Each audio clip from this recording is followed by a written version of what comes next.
బ్రతికున్నప్పుడు ఎన్ని కష్టాల్లో ఉన్నా రాని బంధువులు, స్నేహితులు, ఇరుగు పొరుగు వాళ్ళని చూడలేక కన్ను మూశాను.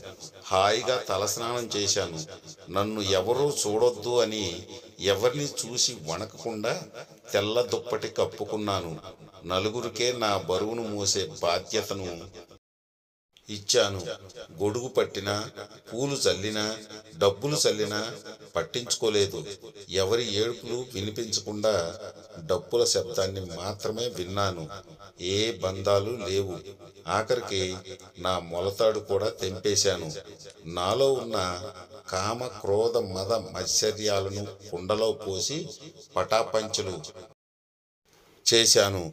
దాహానికి తప్ప దేనికి పనికిరాని ఈ దేహం కోసమా నేను ఇన్ని రోజులు ఆరాటపడ్డానా అని ఆ అగ్నిదేవునికి నా శరీరాన్ని ఆహుతి చేశాను. చివరికి నా బొక్కలను కూడా ఆ గంగానదిలోనే వదిలేశా.